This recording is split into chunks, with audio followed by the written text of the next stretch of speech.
Hello YouTube, this is Morgan Airspeed Prime here with my next The Reckoning of Roku chapter analysis video.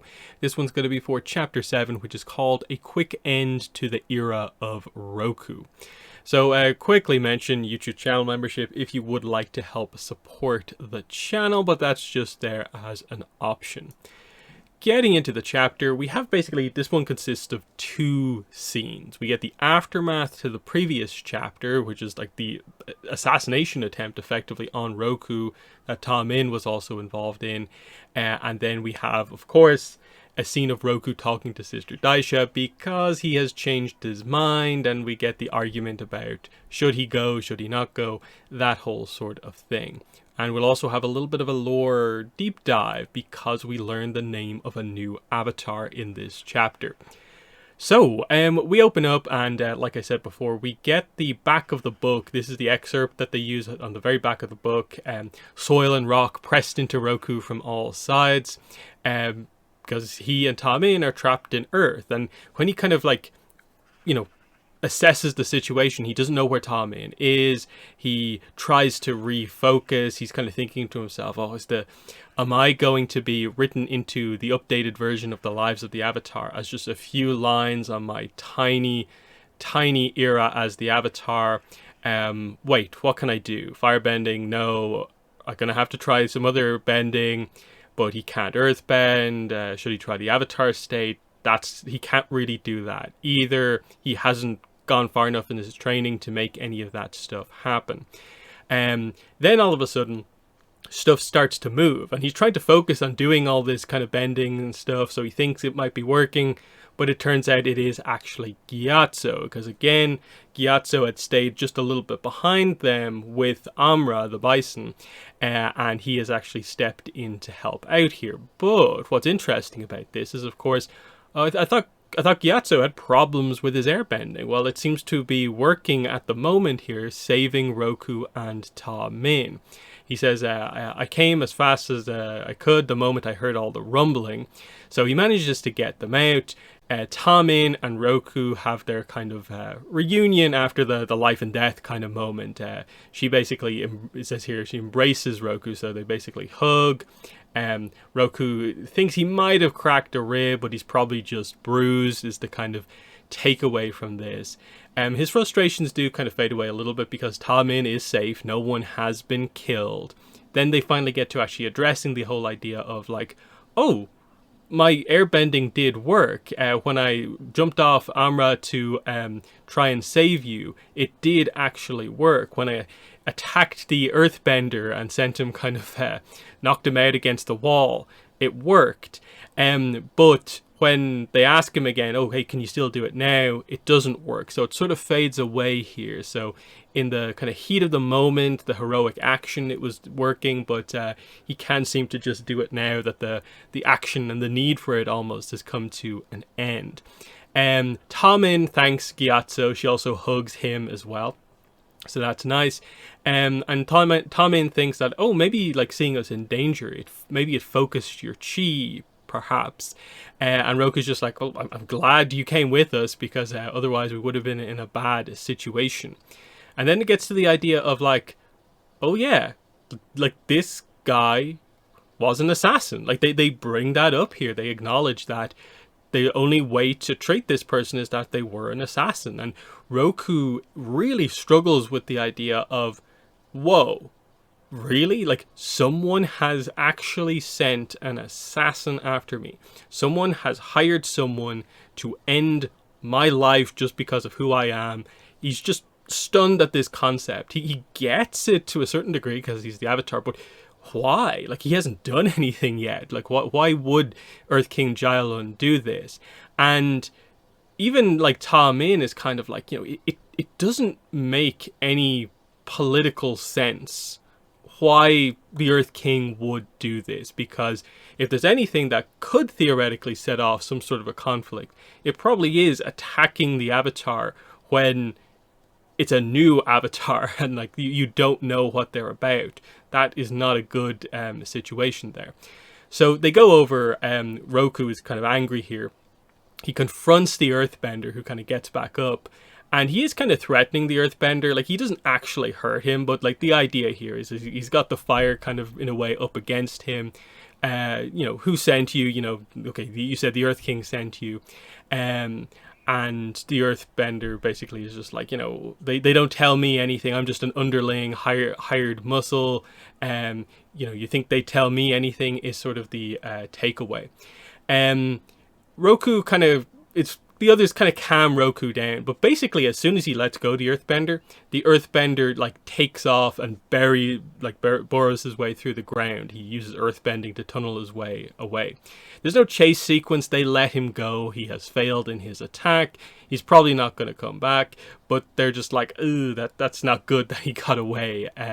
But at least we all kind of survived, and they've kind of bonded together over this life and death situation. But he does tell Min, write to Sozin again, I've changed my mind. Scene cut then. And when we open up with, you are not changing your mind, from Sister Daisha. And so they are talking here, and we see that they're talking in the Southern Air Temple Sanctuary with all the Avatar statues. That's where this conversation is happening. I'll bring up all the pictures and stuff like I have this later on, because we'll get to the details here, but I'll just cover the plot first, and then we can get into the lore reveal, I suppose. So, Min and Gyatso wait outside while he has this conversation with his airbending master. And it's just the idea of, I'm the Avatar, you should listen to my thoughts. I'm your airbending master, you should listen to my thoughts. I'll determine when you are ready to, do all this stuff, and you are not ready just yet. She says, you will be ready when you detach yourself from the Fire Nation. Roku argues that, this isn't about the Fire Nation, it's about stopping the Earth Kingdom before they... And she kind of steps over him and is like, a decision born from anger, for the desire for revenge, to hurt those who attacked you and your friend. They tried to kill us. And she says, and this is where I think she maybe kind of miscalculates here. This is where the culture clash of like Air Nomad versus Fire Nation kind of comes in, and she maybe doesn't say the right things, or even approach maybe saying the right things to Roku. There will be countless attempts on your life. Are you to go to war every time? It's not war, it's a diplomatic mission. It's persuading them to leave an island that doesn't belong to them before things get worse. And then she says, like the air, the land belongs to no one. It's not the Avatar's responsibility to enforce illusory boundaries. And Roku is a bit stunned that she said this, like illusory boundaries, like really? Tell that to the Earth Monarchs, or the Fire Lord, or the Water Tribe chiefs.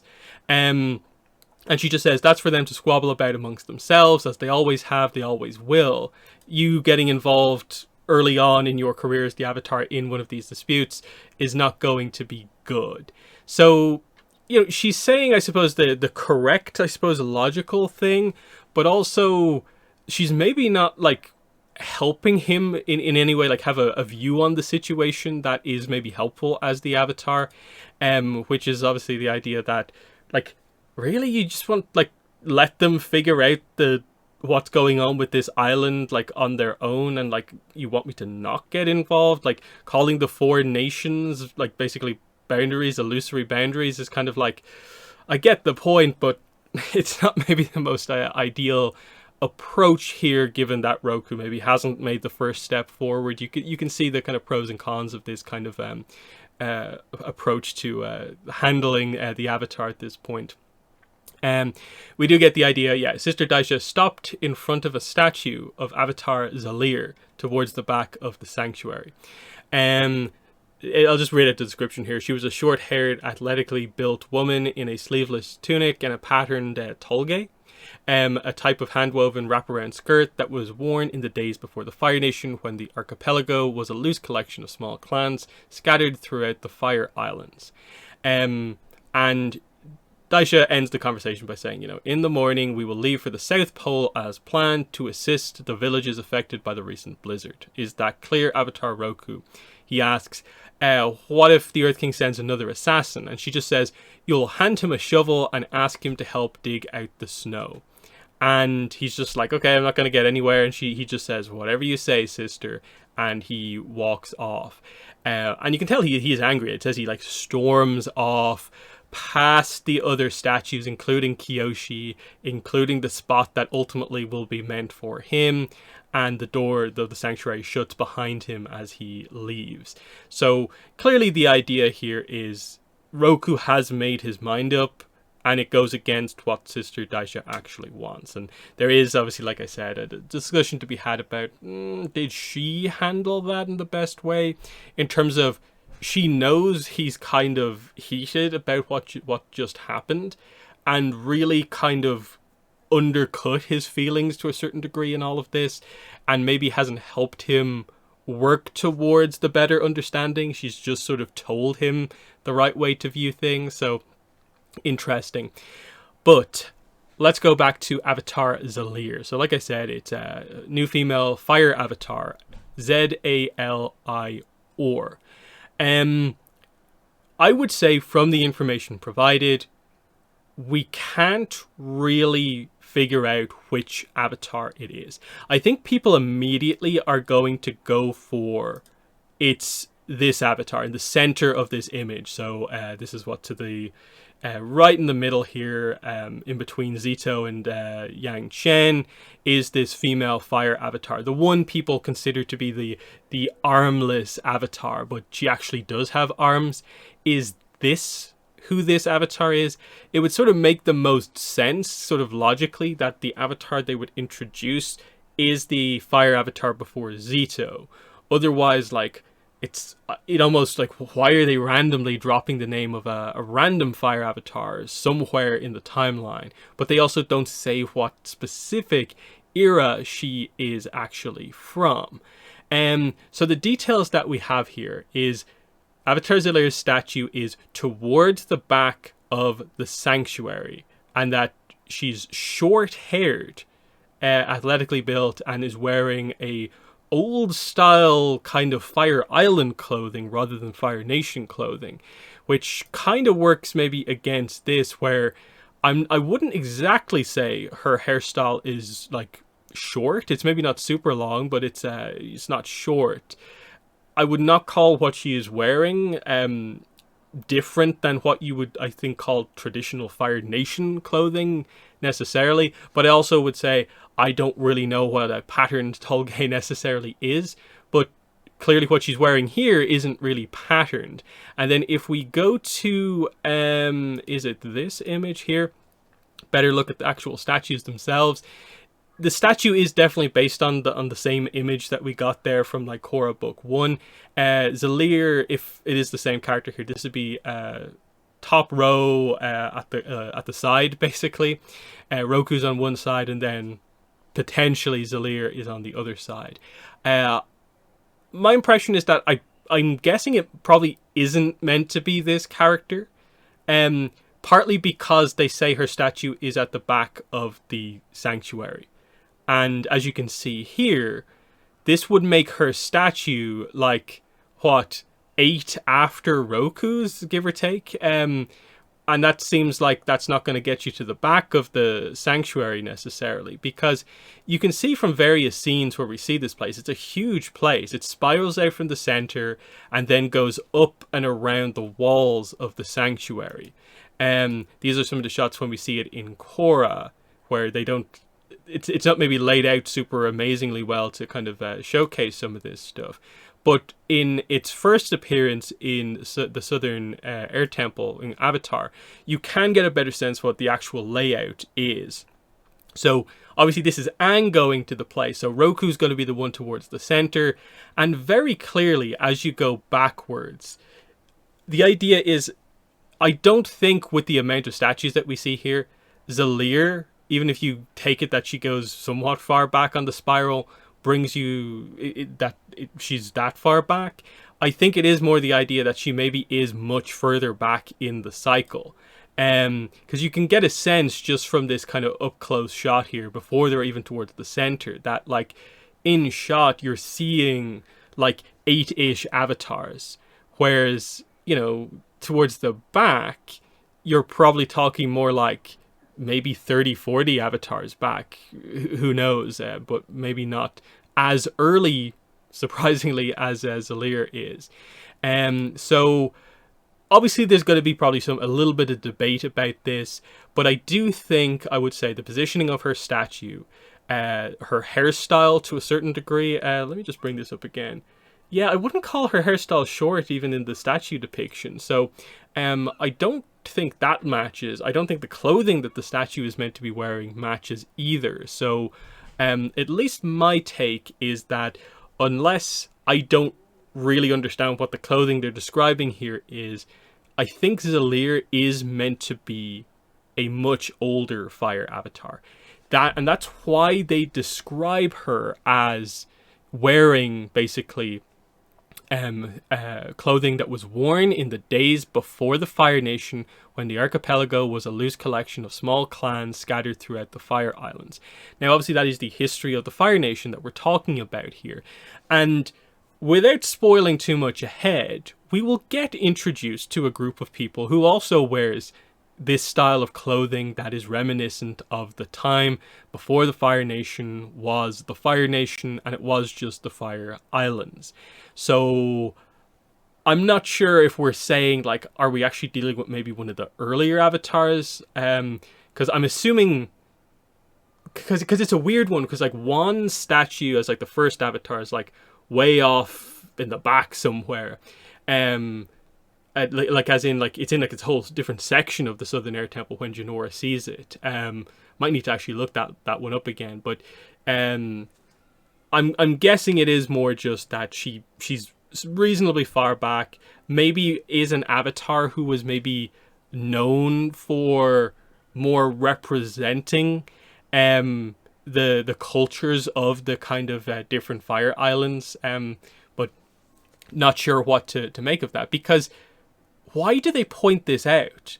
Because I would say they're usually pretty cautious about when they do introduce past avatars. Now, admittedly, I think they've got a little bit easier at doing this, where you would say, okay, Avatar Salai is an avatar we know nothing about. Avatar Gun we know a little bit more about, but they didn't really clarify where they were. It's sort of the same situation here. They've gone more for a descriptive kind of reveal rather than what this avatar is known for having done. But why do they actually allude to this? Why does Sister Daisha stop in front of this statue when talking about this sort of issue, this conflict? Obviously, from previous chapters in the book, she is the one who brought up before that fire avatars do often struggle with the idea of, I'm attached to my home nation and I'm expected to be loyal to the Fire Nation, and I struggle with kind of detaching myself from that. So is this an example of an avatar who fell into that trap, or an avatar who very specifically didn't fall into that trap? And what are we trying to do here? Because I do think the description of the clothing is meant to match up with the idea of we're going to go to a fire island.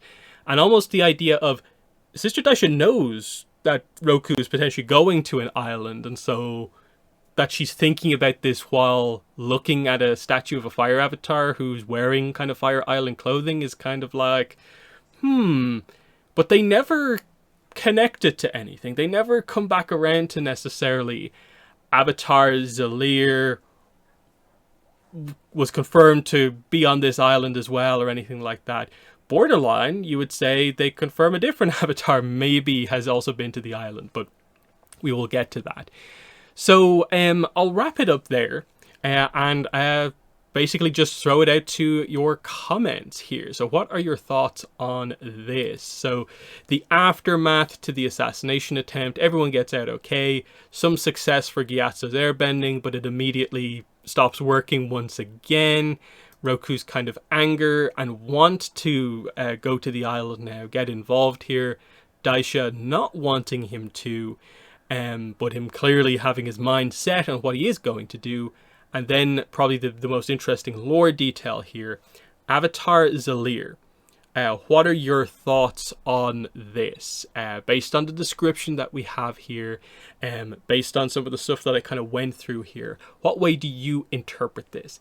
Is it this character, basically, this one, which would maybe be the most obvious, like, yeah, probably that's what they're going for? Or is it meant to be a much older avatar to maybe represent the historical kind of where the clothing necessarily is, and that description? let me know in the comments below what your thoughts on all this stuff is. But otherwise, that has been the video. Thanks for watching, and bye.